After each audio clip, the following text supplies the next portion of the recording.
Assalamualaikum warahmatullahi wabarakatuh. Salam sejahtera bagi kita semua. Salam Om Swastiastu, Namo Buddhaya, salam kebajikan, salam presisi. Kepada seluruh masyarakat Indonesia pada hari ini, Kamis 8 Desember 2022, saya selaku Kabag Penum Divhumas Polri akan menyampaikan update terkait dengan informasi Kepolisian Negara Republik Indonesia. Yang pertama, gangguan Kamtibmas tanggal 7 Desember 2022.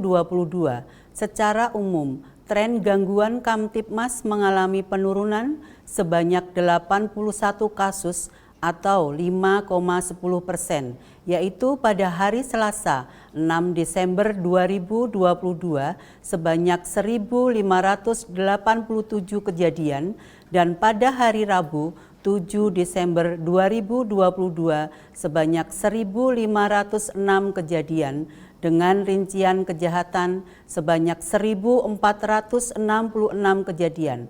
Pelanggaran tindak pidana ringan sebanyak 15 kejadian, bencana sebanyak 3 kejadian, dan gangguan terhadap ketentraman atau ketertiban sebanyak 22 kejadian.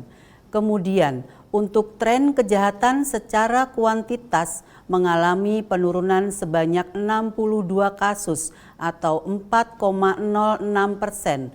Pada hari Selasa 6 Desember 2022 terdapat 1.528 kasus, sedangkan pada hari Rabu 7 Desember 2022 terdapat 1.466 kasus.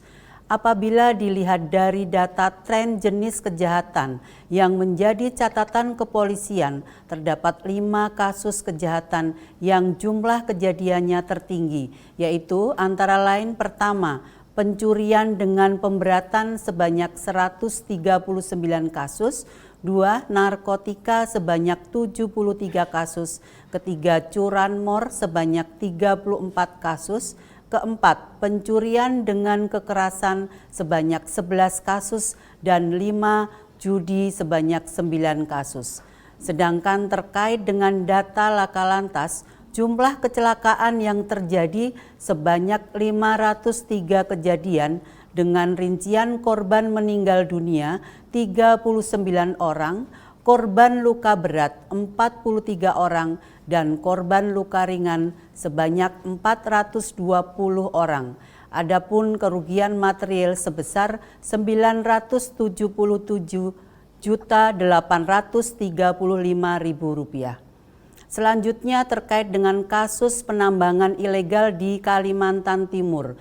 Berdasarkan laporan polisi nomor LPA 00992 Romawi 2022 SPKT Dittipiter Bareskrim Polri tanggal 23 Februari 2022 terkait dengan dugaan penambangan ilegal yang telah berlangsung dari awal bulan November 2021.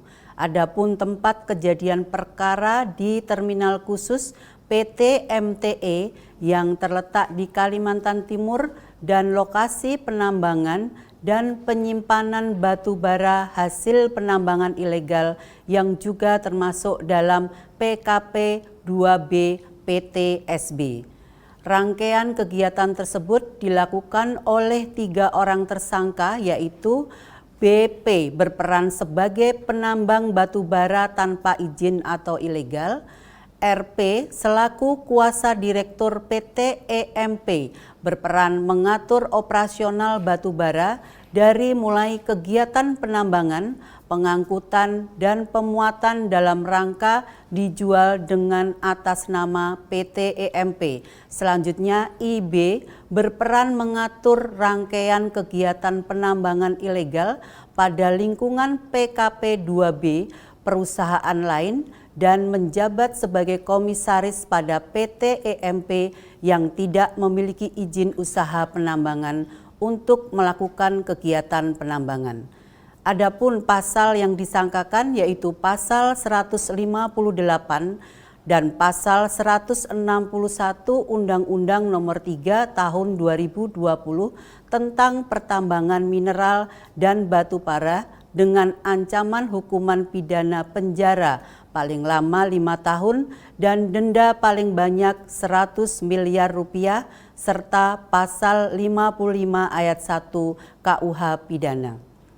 Barang bukti yang berhasil diamankan adalah sebagai berikut. Yang pertama, 36 dump truck, 2, 3 unit handphone berikut SIM card, 3 buah buku tabungan, dan keempat, tumpukan batu bara hasil penambangan ilegal di terminal khusus dan di lokasi PKP 2B PT SB, serta 2 buah ekskavator dan 2 bandel rekening koran. Rencana tindak lanjut sampai dengan saat ini, penyidik masih melengkapi berkas perkara untuk kepentingan penuntutan dan peradilan. Selanjutnya terkait dengan dugaan tindak pidana korupsi dalam perjanjian jual beli bahan bakar minyak non-tunai. Penanganan perkara didasari dengan laporan polisi nomor LP A 0464 8 Romawi 2022 SPKT Dit Tipikor Bareskrim Polri tanggal 15 Agustus 2022. Terkait adanya dugaan perbuatan melawan hukum dan atau penyalahgunaan wewenang dalam proses penjualan BBM secara non-tunai antara PT PPN dengan PT AKT yang terjadi pada tahun 2009 sampai dengan tahun 2012 yang mengakibatkan negara mengalami kerugian sebesar 451,6 miliar rupiah. Pada hari Rabu tanggal 7 Desember 2022 telah dilakukan penggeledahan dengan lokasi sebagai berikut. Yang pertama di kantor PT PPN Sales Area Kalimantan Selatan Tengah, 2 kantor PT Pertamina Persero Marketing Operation Region 6 Integrated Terminal Banjarmasin.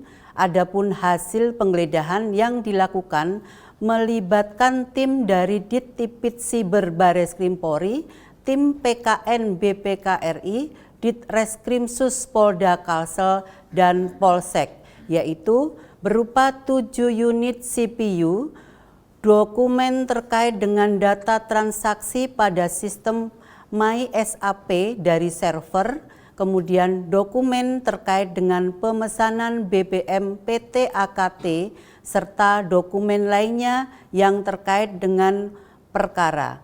Penyidik juga melakukan reka ulang atau rekonstruksi mekanisme pengaliran BBM dari depo BBM Banjarmasin kepada para transporting truk tangki maupun bunker sungai yang dilakukan di kantor PT PPN Sales Area Kalimantan Selatan Tengah. Demikian update pada hari ini dan kita tunggu bersama untuk update berikutnya. Wassalamualaikum warahmatullahi wabarakatuh. Salam presisi.